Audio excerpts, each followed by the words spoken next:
Hello and welcome to the Breaking Free podcast. I'm your host, Nathan Francis, and today I'm very grateful to be joined by Luke Balcke. I was guided to Luke Balcke only 2 days ago, but when this conversation goes up in a few weeks, it's been a few weeks since, but yeah, I was guided to Luke's reel he did from taking a piss on plants. He took a piss on a plant, and the plant was, he actually asked permission to piss on the plant.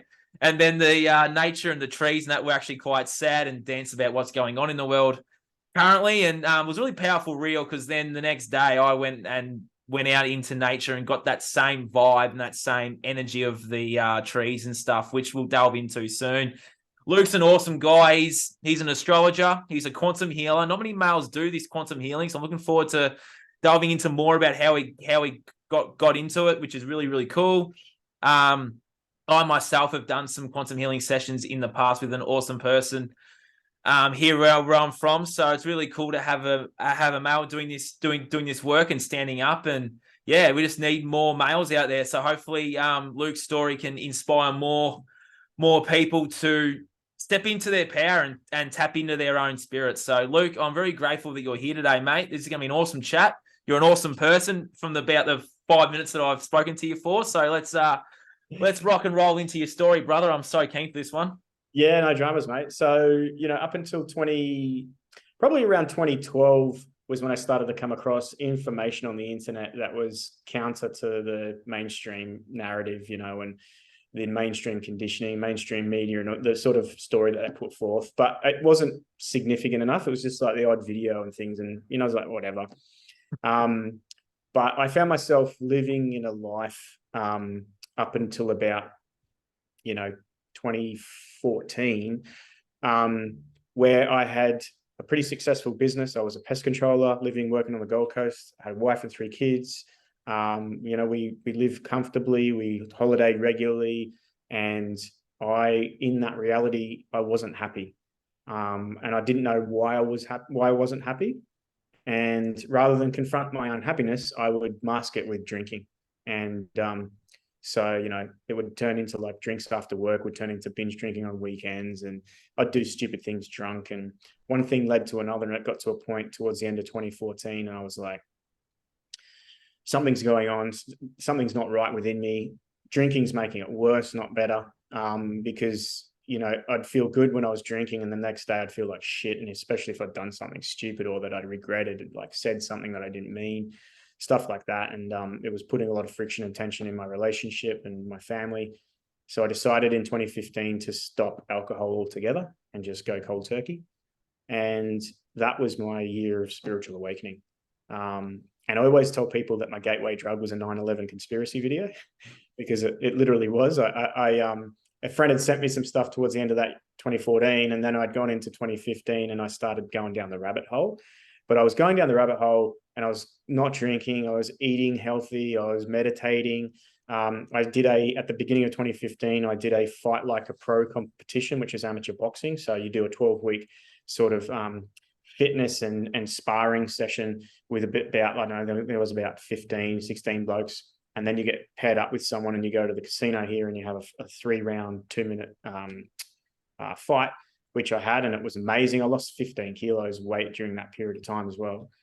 So I felt really good. I felt really clear, and I felt like I was able to discern really. And what the 9/11 conspiracy video did for me was just open my eyes to the fact that what we're being told about the world and what's going on around the world is not quite accurate, and that there is an agenda. And we could talk for hours and hours on what that agenda might be. And I've spent a lot of time trying to work that out in my earlier years, but now I sort of understand that it's a game and it's rigged, and it's rigged for the most part against the person that's unaware, which is the vast majority of the population. So that was a big one for me. And I started to look into why would they do this? What are they trying to hide? Why are they trying to do that? And I found that for me, it was they're hiding our true nature. They're hiding our true connection to source, our true spiritual connection. They're hiding a lot of the sort of fundamental points of view, if you like, with regards to who we are, where we come from, what we're doing here, what's the process, why do we come here, do we come back, all those types of things. And it's being concealed from us in a very systematic sort of way as well. So that was enough for me to go, fuck, you know, I was already in my other life, I was already anti-authority. Like, I don't like rules and restrictions. I don't like someone else telling me what I should or shouldn't do. I'm happy to abide by rules if they make sense and they make common sense, you know, but if they're ridiculous rules, I'm like, it's fucking pointless. So I was always that natured. And when I was doing all my rabbit hole diving, I came across astrology. And up until that point, all I knew about astrology was I was a Virgo, and you know, I was quite analytical, quite critical, a bit of a perfectionist with some aspects of my life. But other than that, I hadn't really looked into it. And I found a guy online. He was an Australian guy, actually. His name's Santos Bonacci. And anyone that's done any sort of deep sort of work into the rabbit holes would have come across him at some point. Yeah, I have. Yep. He's phenomenal. Back in the day, he spent his life as a Jehovah's Witness. So from a biblical perspective, a religious perspective, he's quite knowledgeable. And then he broke out of that, and he was able then to do his own deep research. And now he does something called astrotheology. So he ties astrology into religion and shows you how that the religions of the world are basically telling you the story of the stars in their own mythology. And that for me was like, whoa, you know, okay, so the religions are just basically telling the story of the stars. Fuck, there must be something to the story of the stars. So that caused me to look into astrology, and I started looking into like birth charts and the fact that I even had one. And then I had to get my birth time from my mum, and like, you know, I have to have my chart. And at this time in my family life, my partner at the time was studying psychology through university. And I started diving into astrology, and I started coming to deep, profound insights into the human psyche using astrology. And she was like, well, how are you coming to that? And I was like, well, this is how you sort of understand and read it. And this is what you know what it means. And I remember saying to myself, why haven't we been taught this at a very young age? Why aren't we exposed to this at this level? You know, the elements and the makeup of all the archetypes, the planetary energies and what they mean in correlation to human expression of consciousness. Like, I was pretty pissed off that I hadn't come across that, or that it wasn't actually shown to me in my curriculum, being, you know, my education years. And it spoke something to me. It was almost like it was answering questions about myself. It was helping me understand myself on a much deeper level than I've found anywhere in my life up until that point. And, you know, albeit that I was going through this sort of awakening, I stopped drinking alcohol, I was clear of mind, and I was starting to question like reality. And it started to provide a lot of the answers, not to necessarily say that's it, it's finite, but just the awareness around understanding different aspects of myself and in my life and my behaviors and characteristics and those things. So then I sought out a professional astrologer, and I went directly to her and I got a reading. And then I said, I want to learn. So she started tutoring me. Oh. And she tutored me for quite a while until I got the foundations of astrology. And then I went off and self-taught. During 2015, I also exposed myself through a friend and a mentor to some Reiki healing. And it was after my second Reiki healing session with a lady here on the Gold Coast that I had a full like epiphany, download, revelation, aha, breakthrough. Like, it was just like clear as day. And I remember that experience, and it was just like, fuck, I know for myself now what the fuck's going on, why I'm here, what I'm doing, and as a general idea, what the fuck we're all doing. And that sort of pushed me down my spiritual path. I was pest controlling in my business up until that point. And as I come out of 2015, I was starting to think, how am I going to do that work now? I don't really align to it. It was purely just driven to get a lifestyle and income. And then so many things started to shift for me with regards to, all the life I'd built for myself pre-awakening, I wasn't connected to it as much anymore. Put a lot of strain in my marriage, and I get anxiety going back to work. So Sunday nights would be hell because I have to go back to work on the Monday, and I'd just get like frustrated and upset and angry. And I was living on 5 acres in Canungra, and I went out on a Friday knowing that I was going back to work on the Monday, and we had a couple of weeks off over Christmas.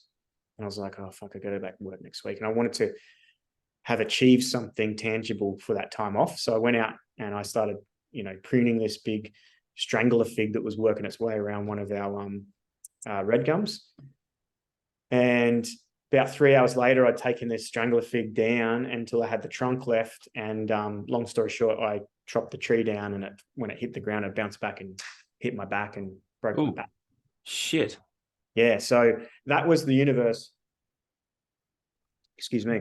That was the universe pushing me out of the place that I was stuck in. That was I didn't know how. I'd had this awakening, but I didn't know how to transition out of the life I built for myself. And the business was a big thing because I felt trapped by it, because it was providing our livelihood and our income, but it was also like, it was killing me, And at pest control, like, I did termite management. So I'm crawling under houses, I'm digging trenches, I'm spraying pesticides. Like, I'm doing heavy work. And I felt stuck. I had this awareness, expanded awareness. I sort of had to see differently, and I thought, like, what I wanted and what I had and what I didn't have and all those things. But I just felt so restricted on how is this going to even happen. And then literally broke my back, which was the catalyst, because I had to have a lot of time off work. I was fortunate I didn't damage my cord, but I broke the transverse processes on L1, 2, and 3 on the spine. Anyway, that caused me to align to a person that was interested in acquiring my business. So that was the catalyst to sell the business. And after the business, I didn't really have an idea of what I was going to do after that. All I was doing was running away from what I had I didn't want. And when I sold the business, very soon after that, I went down into a very fucking dark hole, into a depression, what most people call the dark night of the soul. And I went down there, and to the point that I couldn't function. I couldn't function. I could hardly talk. I wouldn't get out of bed. Like, I was down. And my family were like, you got to see a doctor. So I went to just a general practitioner and got a referral to see a psych. And I saw this awesome psychologist here on the Gold Coast, started taking antidepressants, and worked with him with some therapy on some really deep fucking things that I was going through. And a lot of it was, what I thought I was supposed, or who I thought I was supposed to be, and what I thought I was supposed to do based on what I thought my parents wanted of me. And they wanted the best for me, but I just thought I had to please them in a certain way. I had to sort of, follow what their guidance was. And I'd done that and built a life that I was living in that I was miserable. So when I had my dark night of the soul, it was like I had to confront that pattern that I built in my own psyche and mentality. And that was hell. Because what I was most afraid of was being a failure in their eyes, especially my father's eyes. I was so afraid to be a failure. And here I was, I'd sold my business, had my awakening, sold my business, and have this breakdown. And now I'm not working. And now where's the money going to come from? What about my family? And I felt like a complete failure. So there was some pretty significant turning points along that journey and that therapy. And the psychologist was fundamental to a lot of that, because he helped me reframe my story and help me look at my life and myself and my father and my relationship, my family, from a completely different light. And I had a really big breakthrough. I think I must have done about 8 weeks of therapy every week. And I had a really big breakthrough. And then when I went to see him after that, I had 2 more sessions, and then I said, I'm getting off the antidepressants. And he said, oh, you're supposed to, 6 months to, and I said, no. I'm just getting off the antidepressants. I'm done. Like, I'm good. I'm clear, And he's like, really? I'm like, yep. So I saw him a couple of more times off the drugs, and then, continued on my life. Another thing that was challenging for me in that period was, a breakdown in my marriage. So I went through a divorce and separation from my family, and that took me down to Melbourne. So I was living in Queensland, but we ended up moving back down to Melbourne, where my partner was from. And we lived there for a period of time. That was 2017, 18. 2018, I was still, all this time as well, I was still studying astrology. And in 2018, when I moved to Melbourne, I had a part-time job. I had a full-time job actually, and it was going nowhere. And I was still studying astrology, and it got to the October, I think, or November of 2018. And I said to the boss, I'm done. And I started, reading astrology for people. Started with an Instagram page and started sort of saying, hey, I can read your birth chart. I had some savings from when I'd sold and, separated, and, the business as well as the house and everything and all that. So I used that to sort of fund my entry into astrology. And 2019 was a massive growth year. I started to build a good sort of database of clients in Melbourne. And then I started doing live events every month at a cafe in Mordialloc. and just talking about astrology and talking about the astrology, like weather reports ahead and stuff like that, and started to get a good following. At the end of 2019, I did a workshop event. I think I had about 50 people in the room when we were talking about the astrology of 2020, 2019 and 2020. And I remember saying to people, right, we've got a Saturn-Pluto conjunction happening right at the beginning of 2020. So I don't know what's going to happen, but it's going to be massive. And it's going to mean that you're going to have to step up and take huge responsibility in your life, like massive. I always remember I had a couple of clients that I'd seen at the end of 2019. I call them my lesbians from Cranbourne, and beautiful women. And after my sessions with them in 2019, at the beginning of 2020, they left Melbourne and moved to Queensland.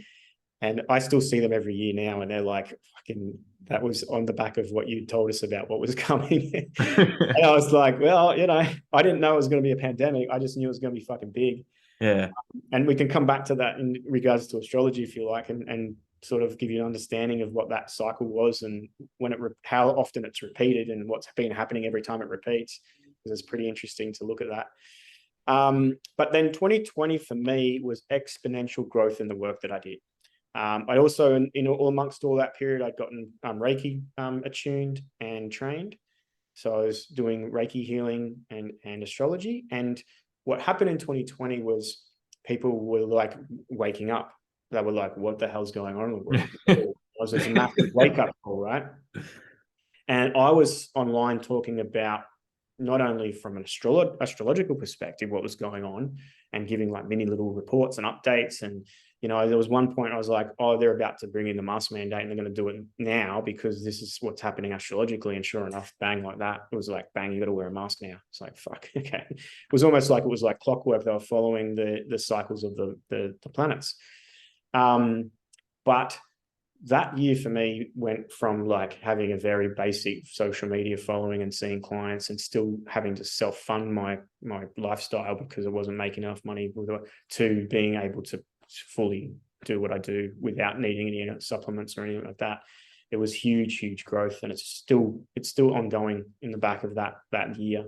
And I know for many people there was a massive awakening that happened, but it was also extremely difficult and challenging for a lot of people. For me, it was probably one of the biggest years I've had as far as growth and development and like I was like, fuck, I'm doing well. So that was an interesting period of time. In amongst all of this, I have this mentor who's not a mentor, he's a friend, but I think of him as a mentor, even though I don't tell him he's a mentor. And we regularly catch up for a coffee or whatever. And I remembered not long after I'd moved to Melbourne, he rang me out of the blue and he's like, he's Irish. He's like, hey, how you doing? And I'm like, yeah, good. Told him everything that had happened. And now I'm like, oh, fuck. You know, I was in a real spot, and then I did ayahuasca. and I was like, oh, yeah. And about 3 years earlier, I had come across that on a Joe Rogan podcast way back in the day, and him talking about it, and Graham Hancock and all those types of characters. And I was always like, I want to do this. I got the book, The Spirit Molecule by Dr. Stephen Straussman, read that, and I was like, I want to do this. But back then, you had to go to the jungle and do it over in the Amazon or Peru or wherever. And I just didn't have money or the time, and I had a family, and I couldn't just go and leave for a couple of months and do that. So I never did. And then here is my mentor just coming into my life at the right time and telling me that he just recently had done it. And I said, where'd you do it? Did you go overseas? He said, I did it in Byron Bay. And I'm like, oh, you can do it in Australia? And he's like, yeah, I might have someone. I can hook you up. But look, don't tell me now. Go away and have a think about it. And if it connects, would you come back to me?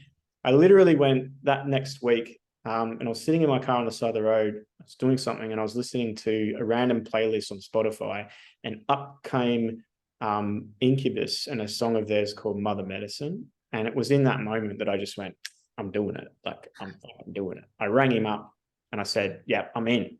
He said, leave it with me. That night at like 9:30, 10 o'clock at night, he gets on the phone. He's like, what's your email? I got an email. Anyway, I think that was on the Monday, and then there was going to be a retreat on the following weekend. And I think there's some spots if you get in. And so I got in, and I went and did some plant medicine, some ayahuasca. And I won't give you the specifics and the details because it's quasi illegal. Yeah. But that was huge. 3 sessions over a 5-day period, and that was, yeah.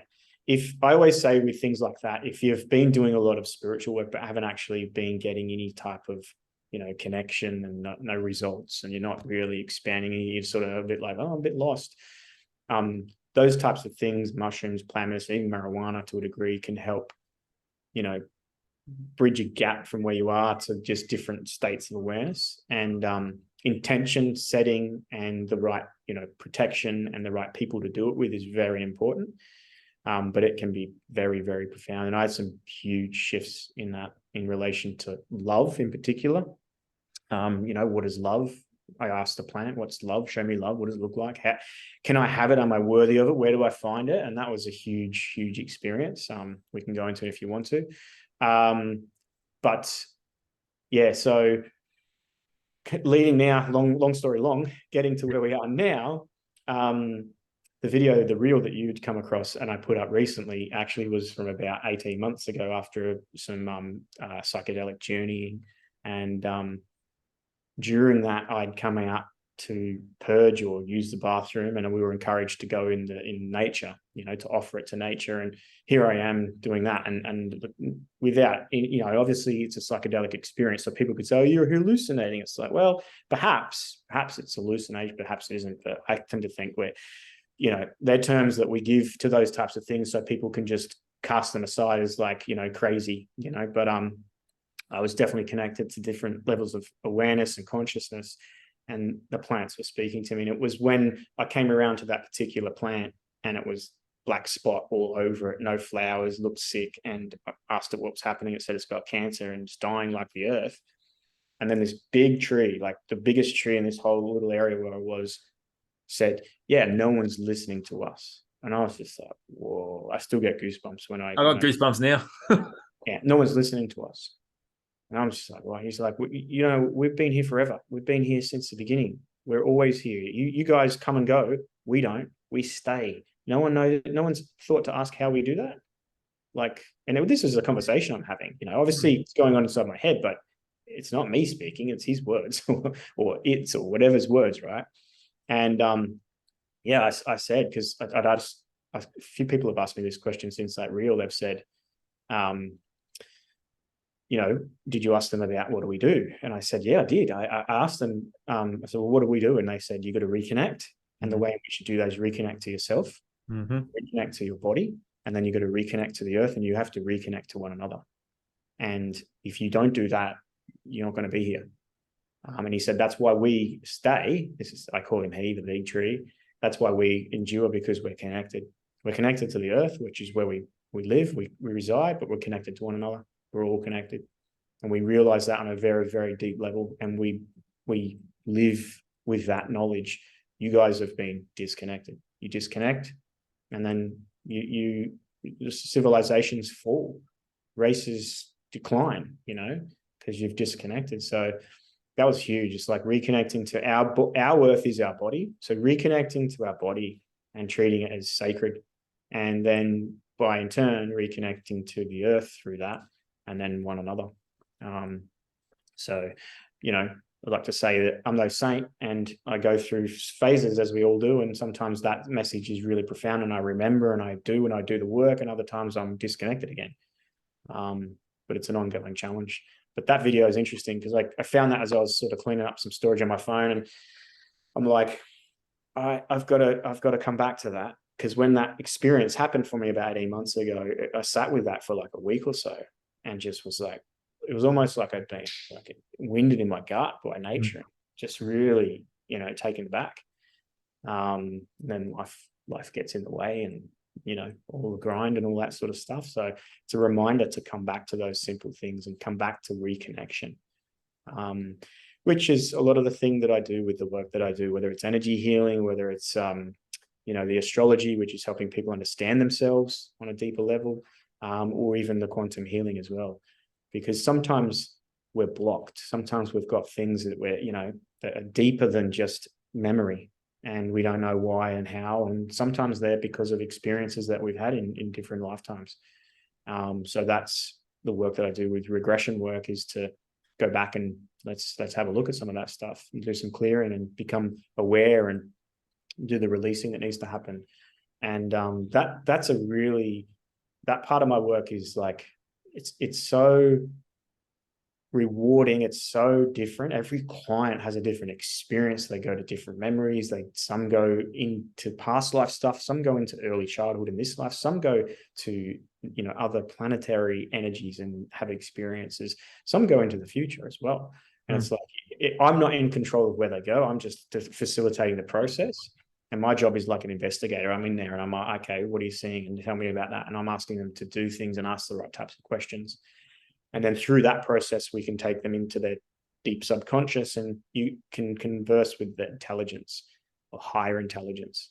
And that's a really interesting process, because a lot of profound insight and awareness comes through. And it's interesting when I'm doing that, the personality of the person completely shifts and changes. It's almost like, they're replaying what they're telling you, what they're seeing. And then all of a sudden you get deep, push them into their subconscious and ask to speak to that intelligence. And it's almost like it just wipes clean, and they say, yes, like this. Sometimes they'll get a deeper voice. Sometimes, and they'll talk to themselves in the third person, like, the subconscious will be saying, yeah, she does that. I don't know why. We've told her not to do that, and it's like, but it's the person speaking. Yeah. It's a phenomenal experience. And it's very, very rewarding. Everyone has a different experience. I would say that probably 75% of people can go through that process and it'll be effectual. There's probably about 15% of people that are too in their mind, too analytical, can't stop their thinking and thoughts, and it's hard to get them into that, to induct them into that state. But for the vast majority of people, if you dream and you remember them, you can be regressed. If you close your eyes and you can make pictures with your eyes shut, then you can be regressed. So yeah, it's phenomenal work. And man, so many things come through in relation to like what's going on in the world, what's going to happen, what are we supposed to be doing right now. So yeah, on the side of that is deep, profound healing for clients that can move forward in their life completely karmically renewed almost. So yeah. Pretty powerful story. Yeah. It's very similar to mine, because I stopped drinking, and then as soon as I stopped drinking, I was like full blown into my Truths of the World journey, and then my healing journey. And it's very similar to mine.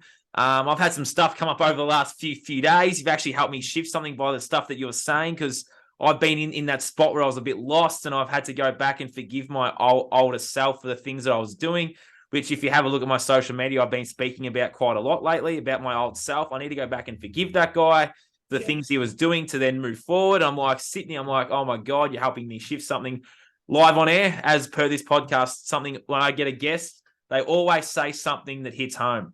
So I thank you for that. Thank you for all of that, mate. That really helped me, and I'm sure it would have helped many others as well, just by what you were saying with your story and how I was resonating with it. And that was really powerful, man. Thank you. Yeah, no dramas, mate. I get people all the time with wanting to make radical changes in their life, especially during and after an awakening.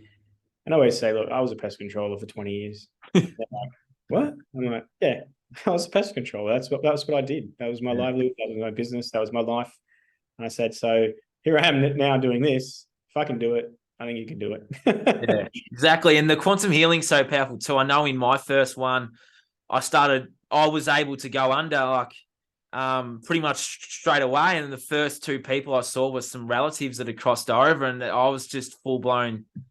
I was just like, I was crying basically. I was like, wow, like I knew they were around, but then to like connect with them again and reconnect with obviously myself too, and then start learning about the things I was doing in different lives and what was happening in this life. And yeah, it was just a massive pop for me. And then sort of nothing really happened after that.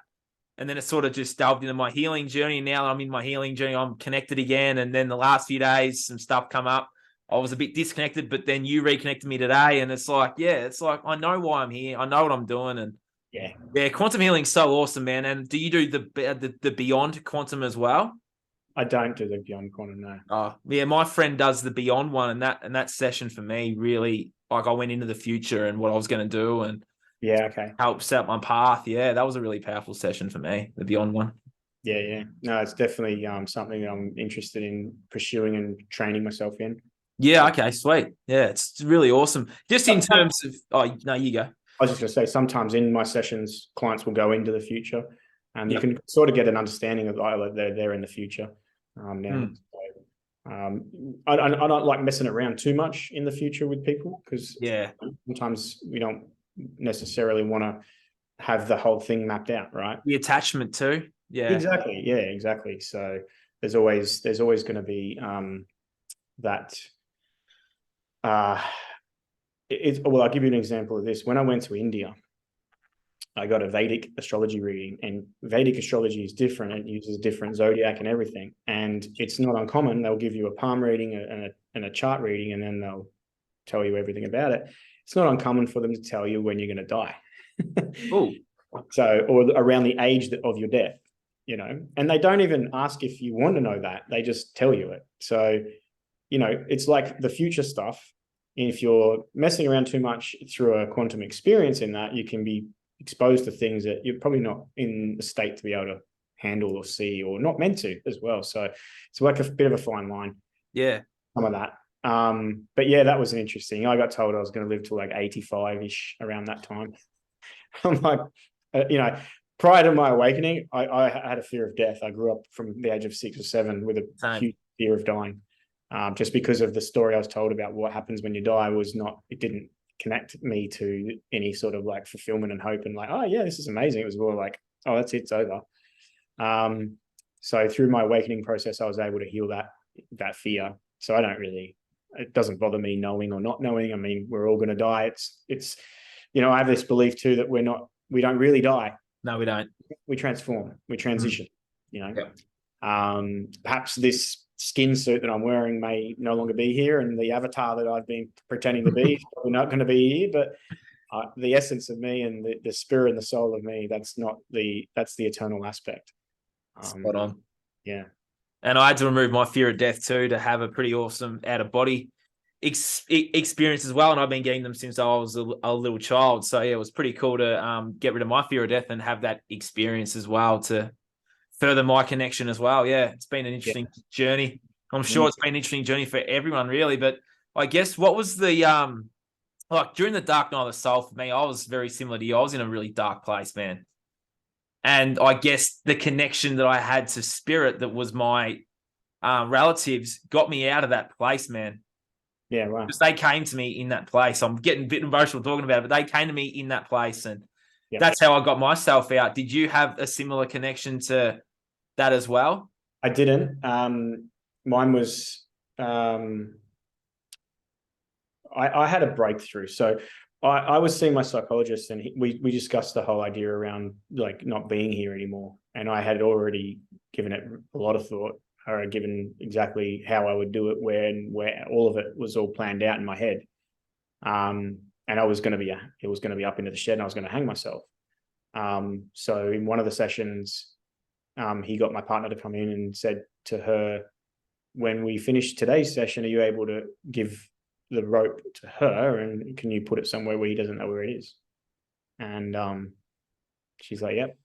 So yeah, that's pretty how deep I was in the depression and not wanting to be here.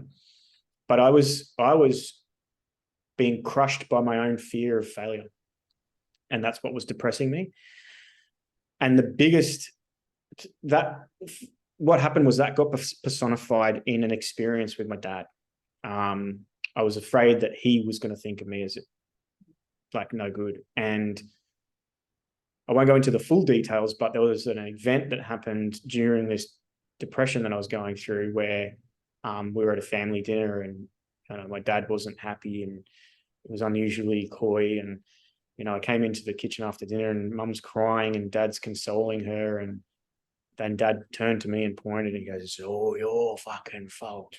And he just pointed to me and berated me for 10 minutes in front of my family and everyone, and just told me what a worthless piece of shit I was. And I froze and just was there numb, completely numb. and was like, just took every bit, didn't respond, react, didn't cry, didn't move, just took it. And it was just relentless. And then it probably only was a few minutes. It felt like 10. When he'd finished, I turned around and my mum's crying, don't go, Gary, you can't say that to him. Someone has to fucking say it to him. And so anyway, I just turned around, walked and got into my car. Partner came with the kids and said, what do you want to do? I said, just put the kids in the car and we'll go. And then I went home and I went up. At this point, I'm outside of my year of alcohol. I'm in therapy. I'm under, what do you call it? Medication, Antidepressants. That's the one, Yeah. antidepressants. Yep. And on the way home, I stopped at the bottle. I got a 6-pack, went home, drank it, and cried for 3 days straight. And when I'd finished that, like I was unconsolable, just bawling my eyes out. And when I'd finished that, I had a session with my psychologist, and yeah, he helped me just look at it and what had happened. And that was the turning point that I had, because my biggest fear was realized. So now I was free of it. I wasn't fear of like, what if it happens? It happened. And it liberated me. So it was a 6-month split from my family, my father at that time, to sort of go, I don't want to be around you or talk to you, or I don't have anything to say, until I healed. And then I was able to reconcile that and forgive and say also thank you, because I still probably, I don't know, if I didn't hear that, I probably would have kept it as a bit of a fear, so because it was a big transition I was going through. I was going from like tradie style lifestyle and plenty of money and holidays to like, I'm going to be an astrologer and go over here and what are you doing? I was also questioning the shape of the earth at the time, which my dad was like, you're a fucking loony, because of that whole aspect of the awakening for me. So it was creating a big rift and dynamic. And then it was the catalyst that was like the worst fear that I had got realized. And I went, oh, after I, fucking released from it, I was liberated from it. So that was the turning point. That's my biggest fear. Right. Yeah. You've really hit home there, brother. Yeah. I haven't got any words. I'm just sitting here about to cry. Yeah. Well, it's a big one, mate, because, we don't get, there's no initiation for men in Western world from adolescent to adulthood. And a lot of cultures around the world do have an initiation process from adolescent to adulthood. We don't, and we're out there and we're lost. And we're trying to do the best we can. And our parents are trying to do the best they can. Mm. But it's hard. And it's not to blame our parents. It's not to say we didn't get what we needed. It's just like this has been going on for a long time. This isn't just something that's new now. It's just that our awakening process really highlights the fact that needs to be healed. And it's a big thing to be able to free yourself to the point where you can just let go and you don't care. It's because it's not about, achievement, accomplishment, and success. It's just about being worthy to be, and to choose and to work out what's right for you rather than what you think is best for others. So it's a hard process. Yeah. You just summed up my last 3 days. Yeah. I don't recommend people go through what I went through. Yeah. But for me, you got to understand, when I went through my awakening, 2014, 2015, 2016, I was awakening with people on YouTube, on the internet around the world. Same. There's no one in my life that I could talk to about what I was going through and the way I was seeing the world and how it was changing and shifting. In my immediate family, in my extended family, in my social circle, nothing, no one. Yeah. Very isolating process. And sometimes along that journey, you get into this profound insight and awareness. You want to share it. And if you're sharing it with someone that doesn't have that awareness, they tend to reject it. And then they'll reject you. And then you can be outcast as a result of it. And it's an isolating process. Yeah. So it was. Yeah. And that's what a lot of people felt 2020 and beyond, is that same like outcast, ostracization and, detachment and unworthiness. And it's like, oh, it's hard. It's heavy. It is. And for a lot of people too, it can depress them and break them. It certainly broke me, that process. Fortunate enough. Yep. That I wasn't, going to do that. But I also understand that for some people that's where they get to, and I don't judge that. I just accept that's where they were at. It's as best they could do. And for me, what I look at is now, if a person's transitioning, their soul's going to no longer be suffering. So we do a lot of the suffering here in this earth realm. And we're doing a lot of the suffering in this earth realm is because we've been conditioned to be completely disconnected from our nature and who we are and our spirit and one another. And we're lost, so the awakening process is to start to wake up to that. And it means that the reality that you've lived and the people that were in it, you're going to have to overcome their perspective, their opinions, their point of view, the way they see the world. And it's a path that you're going to walk. It's not easy. No. Too, that I'm finding a lot in the work that I'm doing now is that people have had the awakening in 2020, 2021-ish, but are sort of at a point now of like stagnation because it's not continued. So it's sort of almost pulling them back into the old type of living and lifestyle and the old measures of value and worthiness. So, we're going to have an astrological alignment this year with Venus retrograding in Leo, and it's a real opportunity to sort of recraft your self-image, the way you see yourself from the lens of the heart, and, I said on my video last night, I said basically, if you loved yourself and accepted yourself deeply, if you loved your life completely, if you loved everyone within it, and if you loved the world and everything and everyone around it, like if you loved that deeply, how would you see yourself? How would you look at yourself? How would you feel? How would you express yourself? And this year, for those of us that are on that journey of awakening, and it's not an awakening and now I'm awake, it's a continual process that I don't think really ever completes. No. Enlightenment, and that may be a long time away, but for a lot of people that are on their awakening journey, this year is going to be a lot about that. It's coming back to what really matters most and connecting through the heart into your life. And especially too with beyond this year as well, like the work that's done this year in reconnecting to the heart and what matters most and keeping life simple and being really grounded in that is going to serve you really well for the next few years, because we're still going through massive changes, and the dying system is relentless in its pursuit of pushing sort of restriction and fear and disconnection. So it's going to take a courageous person and heart to withstand that as it continues to degrade and die, because on a collective, what's happening is that the system's losing its power because we're awakening. So if something losing power, they need to take more power, and they take it through taking control. So they're going to try and continue to take that control. So, COVID was a bit of an opportunity to awaken, but also a bit of a test to say, right, where are you going to stand? You're going to stand in your values and morals, what's right for you. That might mean you have to go against things, family and society and culture, and you might lose your job and all those types of things. So now it's like, okay, that's happened, but how have I integrated that now into my spiritual awareness? I've awakened up, I've seen the world differently, I'm not looking at things the way I used to do. Am I integrating that into who I am? Is it becoming a part of my fiber of my being? Because here's the thing too, who I was pre-awakening, that was just someone I was being because that's the way I'd been conditioned to be. When you awaken, you can be whoever you want to be. You can create your own self-image. That's the point. Like you don't have to be that or that. You can be whoever you want to be. Now, if that's coming from the heart, then you're aligned, you're centered, you're going to find life easy. If it's coming from the ego, you're going to want some external validation, or you're going to need something in support of that.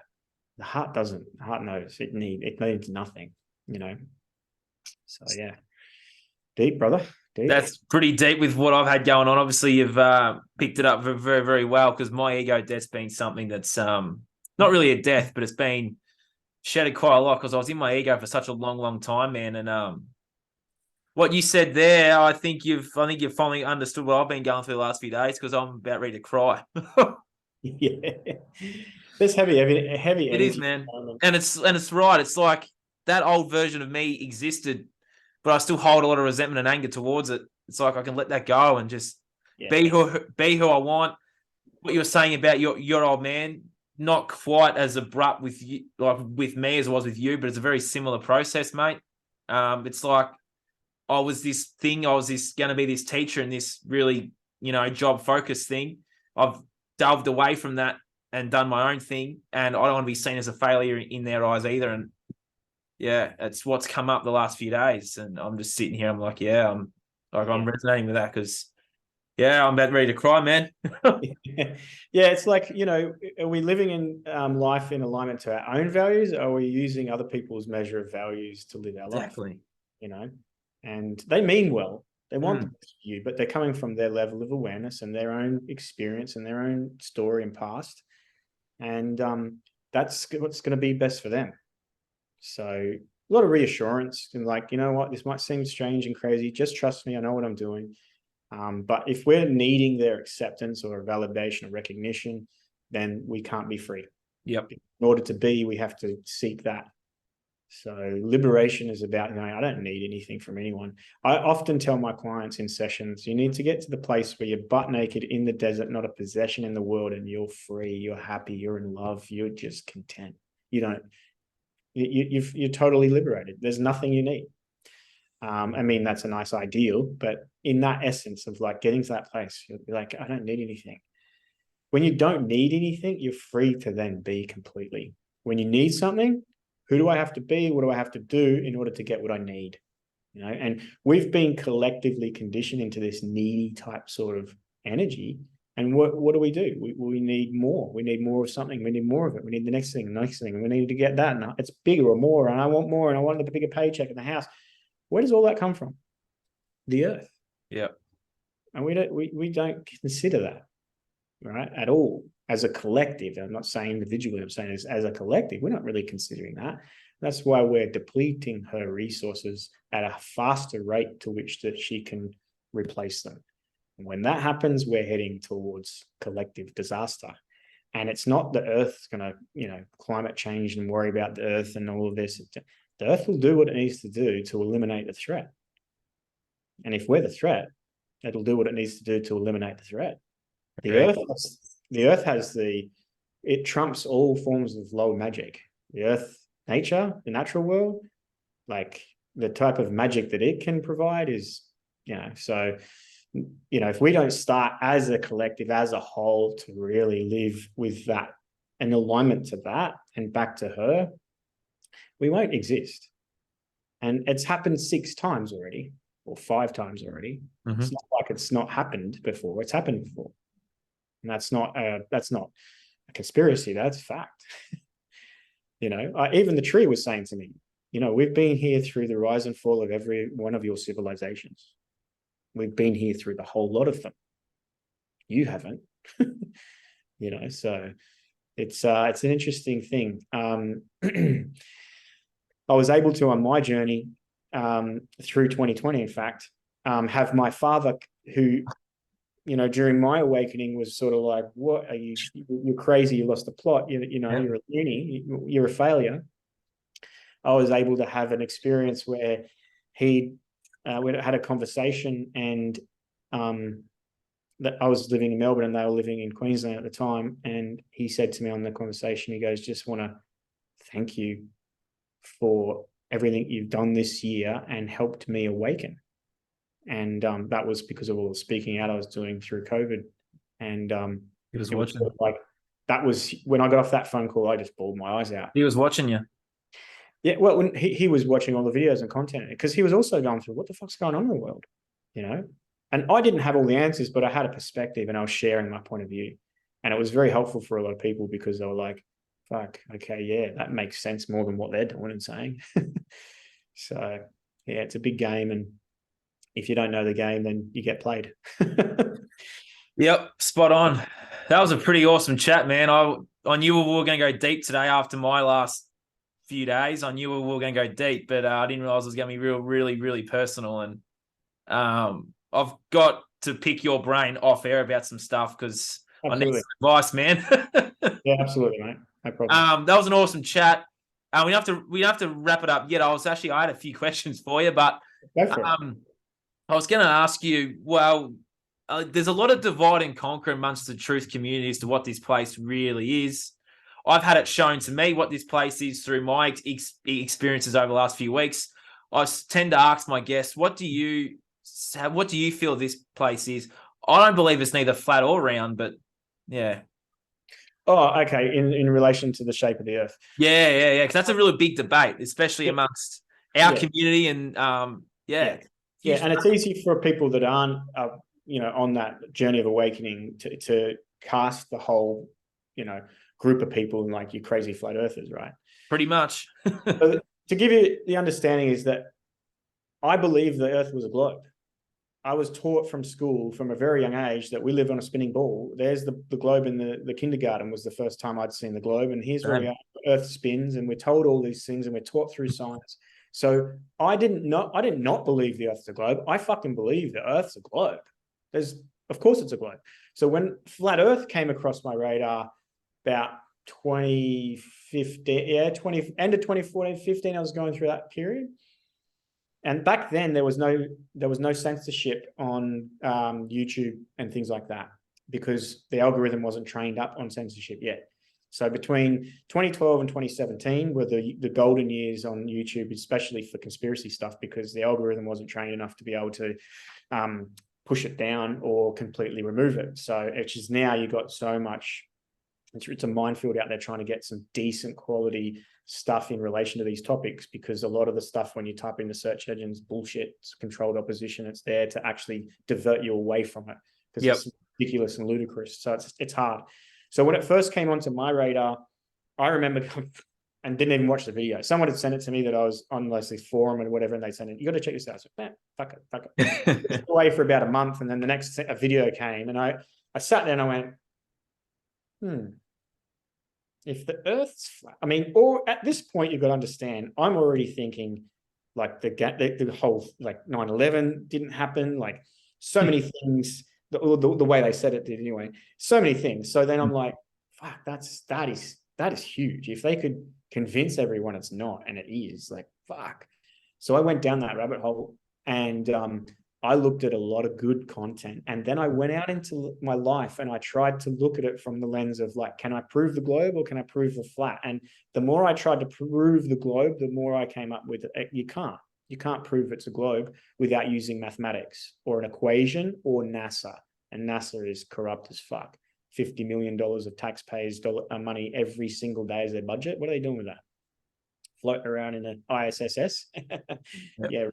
Anyway, another story for another day. So, over a period of time, I challenged the globe. I challenged the flat earth. I looked at the videos and then I went out and I got the binoculars. I got on the Google map and I measured things and I went there and I went, how can I see that still? The curvature, there is no, like, and then I went on planes and I'm like, okay, there's still no fucking curvature of the earth. Like, where is the curvature? So leads me to the thing that's either a lot bigger than we've been told. And I think so too. Or a combination of it's not a globe. What I come to the sort of place now is I don't fully hold on to flat or 100%. It's ain't a fucking globe in the way in which we've been shown. Yes. Right. So in what we've been told and shown, I completely reject it.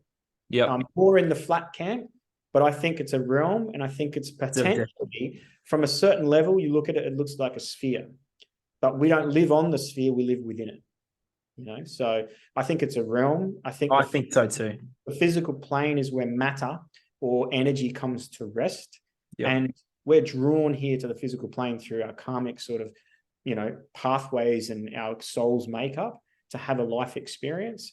And when we're finished in the physical plane, we return back to that state. Matter is the ending or resting place of energy. So once matter comes into physical form, like this cup now can only be a cup. It can't be this energy in this cup can't be anything else now, can only be the cup. until I smash that down and break it down to its finest particles and let all those, diverse and disperse back to energy, right? So we're similar here. We're coming into this earth plane to live in this realm. And is it flat or is it round? It's probably a combination of those things, but I think that the plane of existence, the inert plane that matter comes to rest, I think is a plane. Just like I say, a plane. We can definitely agree that they're hiding the truth from us from this. And I don't know whether you follow Max Egan much, but I love what he says when he talks about this debate. It's like, why don't we all come together, establish freedom first, and then we find out what this place is after that. Absolutely. And a lot of people will say that it's a psyop, a psychological operation. Perhaps to a level it is, because it can divert you away. For me, it was just another thing to reinforce it's a fucking game and it's rigged and they're not telling us the truth. It's more divide and conquer, really, isn't it? Yeah, but it's also another thing to say, well, of course, they've lied. Look what the lies that happened through COVID, right? Oh, yeah. Right? Look at the lies. And then look back into how often they've lied about shit. All of a sudden, but they're telling us the truth about the earth, right? They've lied about everything. Yep. Why would they not lie about that? Exactly. Yeah. So I'm in the flat camp to the degree that if I was put on the line, yeah, it's more flat than that. That ball, that's bullshit. Yeah. Pretty awesome chat, mate. I was also going to ask you too. I've seen it as I've seen this realm from the outside, and there's souls coming in and souls coming out. Like, it goes on for miles, man. And it just made me be really grateful to have this human experience, because there's so many souls waiting to come in. I've seen that in different out of body experiences that I've had, and it just made me really grateful to have inhibited this vessel, because there's so many wanting to come in. I've seen that too. Yeah, absolutely. It's an honor to be able to be here, to live here. And if we can remember that and live in alignment to that, then this world and this realm will start to shift and change. And I think it is like you look at the symbology, right? It was the 911 call. Remember 9/11? That was that's the wake up call. Emergency 911. Why do you ring 911? Because there's a fucking emergency. So there was an emergency. That's the call. And we've got the COVID, right? So we're being energetically, symbolically told to wake the fuck up and start to shift and change now. And, if you're still out there and you're still ridiculing and judging and things like that, and you're still stuck, then so be it. That's where you're at. But as a collective, I think that it's time now that we start to look towards, rather than what's going on and who's doing it and how and what, it's just going, what? If we are the creator being, then it's time to start to recreate the way in which we live here. And that's the first thing. It's no good about expanded awareness and going off into another realm and having these different. We're here. We've got to start learning how to live here and get grounded in our reality and start to work out better ways to live here and come into community. Then we can, once we've established that, then we can start to explore beyond it. But, and I said this the other day, I think it was put on a video, but it's like in relation to population, right? I think the Earth can sustain a much bigger population, but not living at this level of awareness. Spot on. So if we continue to live at this level of awareness, I think we've reached the point that this Earth can sustain that level. So that we're gonna have to come back to more simple ways to live and less consumerism and, being more just happy with our immediate environment and being in alignment to nature and understanding that it's not an endless sort of shop that we can just continue to pull shit from and use and abuse. It's like we've got to start to live more in balance. So yeah. I agree with that. All right, 2 questions left. My next question was going to be, what was it going to be? I had it in my head and I was listening to what you were saying. I was resonating with it and now I've lost it. I think the question was going to be something along the lines of, what was it going to be? I might ask this question. Hopefully it comes back. So usually towards the end of my podcast, I ask my guests if someone's resonated with your story and this podcast and someone's about to have an awakening or they're starting to feel as though, oh, okay. What would be your advice to those people to take their first step to start their, I guess, awakening journey and their healing journey, I find that they're two different journeys, but it leads to the same thing. Yeah. Well, generally the awakening journey creates the The healing healing journey. Yeah. Sometimes when a healing journey can awaken, Yep. go through a significant health crisis, and that causes them to awaken because they start to look into things and they start to self-heal and realize they can. And then they start to question, well, hang on a second, what's going on with the health system? So sometimes that, but often it's, an awakening journey that causes because it's like that you got to heal to be whole. So you start to awaken and realize you're not, and go, okay, well, I've got to go and heal. And that's what the dark night of the soul is. It's like you're confronted with the thing that's holding you back.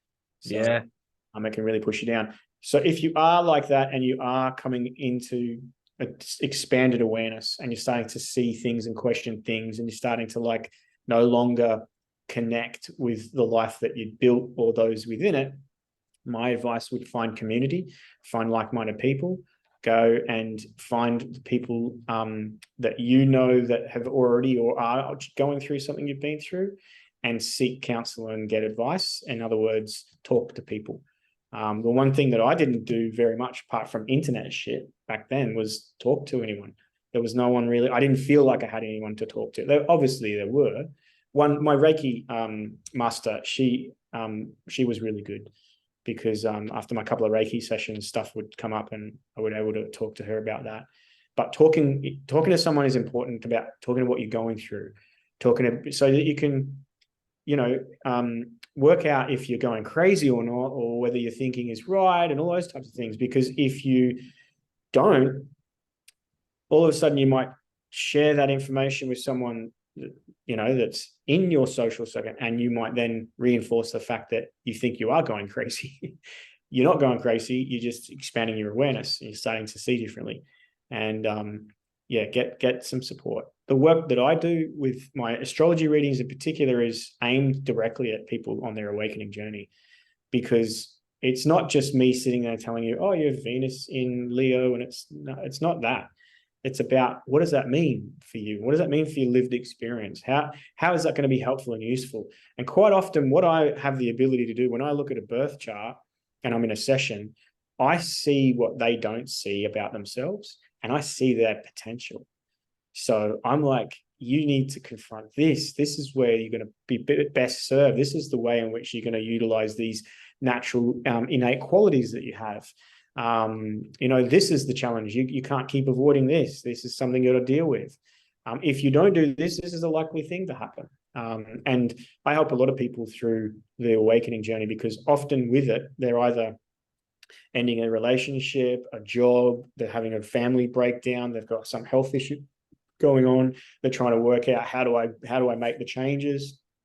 So when I connect with an astrology reading, it's like I've got their blueprint, and then we're talking like a session, like a counselor, and then I'm helping them understand themselves through their blueprint, which is their chart. So things like that would be definitely something I would recommend. It's community, speaking to someone, and maybe an astrology reading. Yeah, it's pretty powerful. I've got some people to talk to as well, and I think I've just met another one. So I'm very, very grateful that you jumped on, man. That was an awesome podcast. Got really deep. A lot of my podcasts get deep. This one got deep, and I'm grateful we were able to have this I can't even talk. To have this conversation. It's been awesome, mate. If there's anything else you'd like to share, or a final message? That question didn't come back to me, so maybe I'm supposed to ask it. Yeah, that was an awesome chat, man. Thanks for jumping on. And if anyone's out there, reach out to Luke. He's a wealth of knowledge, and he's lived that life, and yeah, it's awesome, man. Well done. Yeah. I'm based on the Gold Coast, but I see people online. Yep. So I can see people everywhere. I've got clients all over the world. Yep. If you're fortunate enough and you're on holidays from anywhere and you're here on the Gold, you want to come and see me, reach out. I do next month have a workshop coming up for foundational astrology. So if someone's interested in learning a little bit more about astrology, doesn't know where to begin or how to start or even what they're looking at, it's a 2-hour workshop just for people to give them a foundation so they can go away and learn. And I teach 3 different styles to learn astrology, the fast and the easy way. Because for me, it took like 4 years to go through that journey to get to the point I could read, proficiently. But I've got 3 different strategies that I share, which can mean that can be like cut into 2/3 that time. And I feel like that on people's awakening journey, some modality, some type of spiritual modality is going to be very beneficial. Yeah. Whether it's Reiki, whether it's astrology, whether it's quantum healing, whether it's meditation, things like that. And in fact, meditation should be a foundation, but Yep. becoming a teacher and stuff like that. All these types of spiritual things, tune into one that sort of, if it resonates. For me, it was astrology. It was like, fuck that. That makes sense to me. And that's what I do with people, is I help them make sense of themselves. But find the thing that makes sense, that resonates. And if it resonates, it's because it's at a frequency vibrating that's right for you. If someone's saying you got to do this, you got to go and do this, and you go, oh, that doesn't resonate, don't do it. Doesn't do it. It's got to be vibing at your vibe. So yeah, if you want to come along to the workshop, it'll be 9th of July. There'll be more details. You can get on all through my social media, and mostly I'm on Instagram the most. And it's just my name, Luke Balcke. Yeah, we'll put a link to all that down the bottom, mate. Website and everything else, and your email address too. People can reach out. Thanks for jumping on, man. You replied within like half an hour of my email, so I was like, okay, the universe has brought us together for a reason, and then we just recorded that. So that was pretty cool. Yeah, too easy, man. On. No dramas. Appreciate it. This has been the Breaking Free podcast. I hope you all got a lot out of this. I know I did. I've got some questions now to ask myself and to ask Luke how to ask myself these questions. Thank you for listening and watching wherever in the world you are. Luke's awesome. I want to get Luke back on in the near future again, and we can delve into some more stuff. So thanks, Luke. You're an absolute legend, man. Thanks so much. And thank you so much for the work you're doing as well. It's so powerful, brother. Thank you. No worries.